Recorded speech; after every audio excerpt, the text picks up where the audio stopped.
So Marvel's brand new Ultimate Spider-Man is back for an issue 2, alongside an entirely new rebooted Ultimates universe. And if you didn't see the first part, let me give you a little recap. So basically the story picks up and follows Peter Parker. Yes, not Spider-Man yet, but Peter Parker. A Parker who is in his mid-30s and even has a family of his own. And in this universe, Aunt May is the one who died later on, with Uncle Ben still being alive and a mentor to Peter, and who is friends with J. Jonah Jameson of all people. And as they both get fired from the Daily Bugle and their lives change, Peter's changes as well, as he gets a mysterious box by none other than Tony Stark, briefing him that this world has changed and that he was supposed to be Spider-Man, but the opportunity of being a hero was stolen from him. But he has a second chance, and after getting a new spider with a cool new suit, he becomes, or he starts on his journey to become, the friendly neighborhood Spider-Man. Now strap in everybody, and let's get started. Now the story picks up in February, which if you're following along in real life is when the comic actually came out, but we see Spider-Man swinging through New York City in a sleek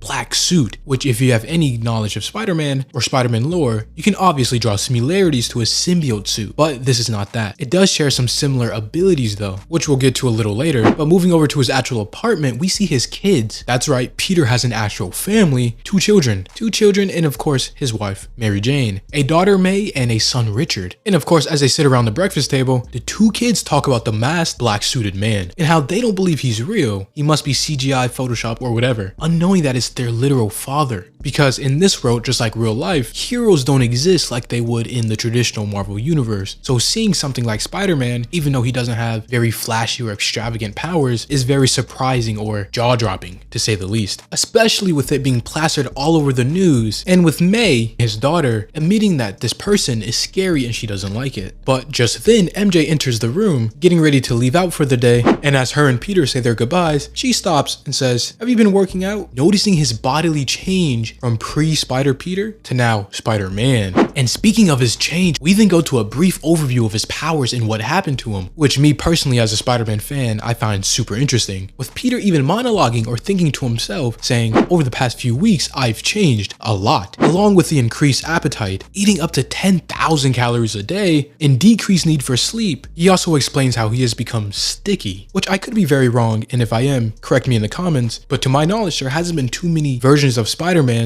whose powers increases metabolism, but also decreases sleep, which to me is just a very interesting side effect of his powers, for better or for worse. But he also goes on to explain how he is strong, really strong, with it showing him easily overhead pressing a bus with almost no effort. And I know in all the official Marvel handbooks and guides or whatever online, you would see Peter's strength is capped out at 10 tons. But I mean, you can call it power creep or whatever, but clearly now in the current state of Spider-Man in general, his strength is well beyond that, as even this bus itself on average weighs 12 plus tons. And with his 616 counterpart even having feats like holding up portions of entire skyscrapers or stopping full-on planes, which are in the hundreds of tons range. But enough about power scaling. Moving on, he also explains how he is super agile. His reaction times and understanding of spatial awareness are off the charts. But interesting enough, he does have one problem: slowing down and stopping, which it literally shows him crashing into a water tower. But this is no biggie, as he realizes he can take a beating, a serious beating, just going to show how his durability has heightened as well. But overall, it's interesting to see how this middle-aged Peter can assess his powers and what he can come up with and what strategies he can use to be a different Spider-Man than his iconic 15-year-old self. Also, it isn't stated anywhere in the comics so far, but if you are wondering about his webbing, if it's either organic or somehow web shooters, my guess is because he didn't explain it anywhere in the section explaining his powers, it's probably in the suit that he got. This Peter also so far hasn't shown any signs of incredible intelligence. So hey, maybe this Peter isn't as smart as your 616 version to invent the web shooters, but we'll find out soon. Moving on, for now though, we pick up at a Russian-Turkish bathhouse with none other than James Jonah Jameson and Uncle Ben, who again is alive in this universe, while Aunt May has passed away, rather recently actually. And you might be wondering, why are these two together? Well, after leaving the Daily Bugle, they decided to start their own newspaper firm to report the actual truth and not be silenced by the higher-ups who controlled them, aka Kingpin. And initially they're talking about something wholesome actually, how JJJ has had nothing but a cup of coffee for nearly the past 25 years. Now you can call him whatever you want, but you can't call him not committed, for better or for worse. But moving on, Ben then changes the subject, saying there was another attempt on Fisk's life last night. This time it came from inside the building. And who was attempting to kill or assassinate Fisk? Well, it's some mysterious person in an almost Green Goblin Iron Man suit. And you might be saying, oh, well, that's obviously Norman Osborn. No, Norman Osborn died in the same attack that killed Aunt May. And with J. Jonah Jameson obviously saying, okay, well, how do you know then? Ben simply says one of the first responders owed him a favor. And as they got into security footage of the actual attack,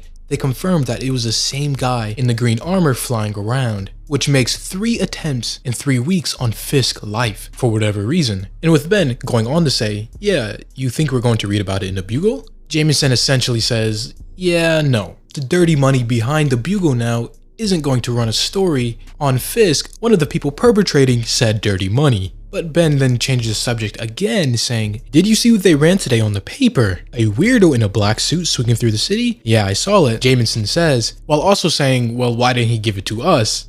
Ben talks back jokingly saying, because technically, we're not even open yet. There's also the small matter of him not working for us. But then getting serious for a second, he goes on to explain, we've got 2 guys in a mask and no one knows who they are. One of them gets front page, the other gets buried. And with Jameson finally pitting it together, saying, yeah, that's right. One is a distraction, the other is a story. And knowing that the whole point of them being together and forming this new firm is to report on the entire truth and nothing but the truth. So with them sitting, thinking for a second, knowing what they have to do, and knowing that it's dangerous, but not being scared or going to back down from it, they finally get up with Ben saying, want to get to work? Cutting back over to Spider-Man swinging through the city, he has almost a mini existential crisis on what he is even supposed to do now, as technically he is 20 years late from what he was supposed to be. So even if he starts now, will he always be 20 years behind the curve of his true potential being a hero? With him even saying, I mean, I'm a smart guy and all, but I have no idea what I'm supposed to do now. The world is different. I am different. And with him finally landing, something happens. Almost like the universe itself presenting him with a situation. A classic breaking and entering. Something he knows with his incredible powers he could try to stop. So he goes up to him. And if you couldn't tell by the getup in his armor, it is none other than this universe's Shocker, who is pretty beefy in this, as he tries to break into a building. But Spider-Man sneaks up behind him, whipping as usual, saying, let me guess, you lost your keys? Got accidentally locked out? Or are you maybe trying to break into the bank below? And with Shocker, like most villains or aspiring supervillains, there hasn't really been that many heroes. So the Shocker just stands there confused, saying, what are you supposed to be?